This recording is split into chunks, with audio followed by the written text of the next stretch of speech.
the Charlie's Dodge Chrysler Jeep Ram Big Board Friday. Sponsored by Ohio Northern University. The best discoveries come from the unexpected. By Toledo Clinic. Choose well. Feel better. By PT Link Physical Therapy. Feel the difference and get relief now. By Marcia's Homemade Buckeyes. From our kitchen to yours since 1984. By Frickers, the home for fun, food, sports, and spirits. By Fremont Federal Credit Union, where every member is the perfect fit. And by Renewal by Anderson, the better way to a better window. Now, here's Jordan Strack. Welcome into Charlie's Dodge Chrysler Jeep Ram Big Board Friday. I'm Tyler Segerman here with you in for Jordan Strack tonight. It's round 2 of the high school football playoffs and plenty of teams still alive all across Northwest Ohio and Southeast Michigan. We begin with our lone remaining Division I team, that being Perrysburg, who took on Ellentangy Berlin. The Jackets got a scare last week against Findlay, and tonight welcome in the 8-3 Bears to Steinecker Stadium. Heck of a first half for Perrysburg, up 17-0 and trying to add to it. Connor Wallenczak doing Connor Wallenczak things, cut after cut, breaking tackles. He's just so hard to bring down. This sets up the Jackets in the red zone. A few plays later, TJ Tackett caps off the drive with the 1-yard score. Perrysburg heads to the half up 24-0. But in the second half, the Jackets offense goes cold, but their defense steps up. Andrew Hunt comes in for the sack off the edge, a much needed play from the defense. And now with just over 3 minutes left, Jackets up 24-8. A gutsy play call, 4th and 1 from midfield. Wallenczak keeps it and fights his way for the first down. Perrysburg goes on to win 24-8. I'm proud of all 63, and all kids right now know what their role is, and it's going to take all 63 of us to keep winning, and we did that tonight, and I'm incredibly proud of my kids. You know, we set high standards and high goals at the beginning of the season, and we're kind of checking them off 1 week at a time. We always preach got to get a hot start, and we did that tonight, and we stayed on top. Defense played tremendous, only giving up 8 points against really good offensive unit like them. They're a big physical team, so be able to come out and establish the run early and score like that, 24 points in the first half, and that was really nice. You know, can't describe a better feeling. This is awesome. Get to play another week with my guys, so I'm really excited.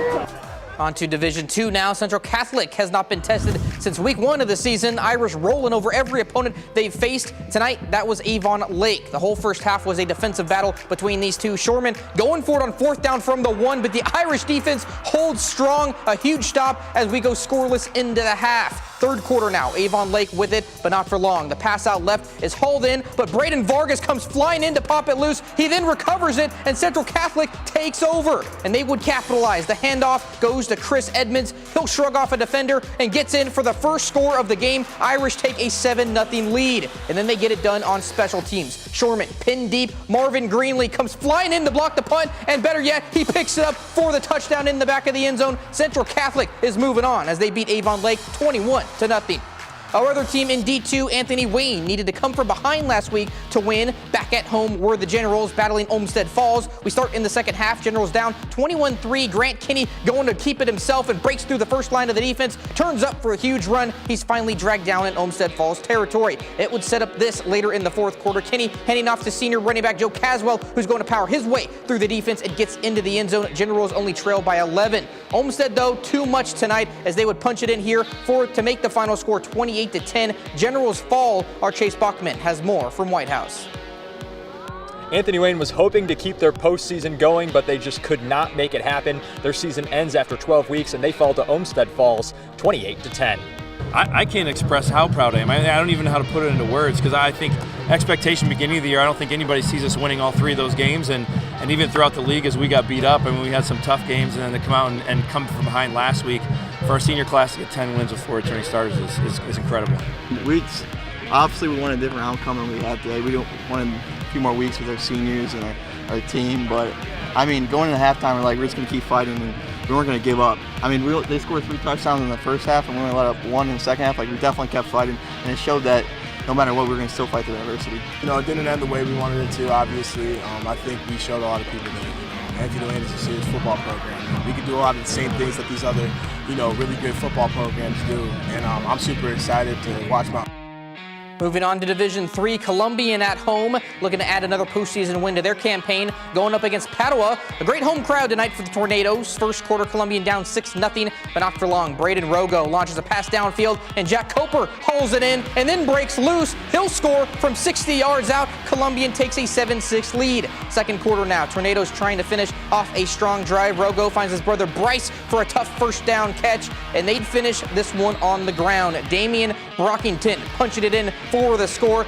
but Tiffin will lose a heartbreaker at home. Padua wins 32-28. To another SBC Lake team, Clyde, always dangerous this time of year. They had a tough test tonight with Norton. Clyde band playing their last halftime show of the year at home. Third quarter, Flyers down 21-13. Abram Morrison trying to find an open man, makes a tight throw, but it's picked off. Norton would take this all the way back for a long pick six. Clyde falls down 28-13. And Clyde just couldn't really get anything going on offense tonight in the second half. Here's a 4th-and-1 attempt, and they are stuffed. Flyers lose at home 28-13. The Battle of Liberty kicks off our D5 slate. Top-seeded Liberty Center and Liberty Benton squaring off. In the first quarter, Cam Garlock drops back. He goes and floated over the middle of the field, but Landon Cruz goes up and takes the spectacular grab. Liberty Center picks it off, and the Tigers will march down the field and knock on the door. Tigers handing it off to senior running back Matthew Orr. He's going to fall forward into the end zone. That would put Liberty Center on the board first, and the Tigers run away with this one as they move on with a 41-7 win. Division 5 is absolutely loaded. Moving down the bracket, undefeated Eastwood welcoming in SBC foe Oak Harbor in another big game. First half, all Rockets on both sides of the ball in the second quarter. Here's Michael Lalone to his tight end Gary Brooks for the red zone score. Rockets take a 14-3 lead into the half. But the Eagles would turn this game around, starting with the run game. Here's Case Boost with the quarterback power in the third quarter to pull the Eagles within 4. And then later on, another score. This time from 2 yards out, it's the running back Christian Paul. Moving ahead to the fourth quarter, game on the line now, 3rd and long, and here's Boost again, but this time with the unexpected pass to his teammate and tight end, Caden Sanchez, and he is gone. Oak Harbor would add a late score, but this score means Eastwood hangs on for the 24-20 victory. I mean, there's nowhere else I'd rather be in the world than in the locker room with those guys at halftime. You know, we always stuck together. We knew the second half was going to go different just because of the fire we had in there, and we were all just going over to each other saying this game's not over because we knew it wasn't over because of how hard we fight. And to come out here in the second half and go put up 21 points unanswered, and then they scored at the end, it was incredible for my guys.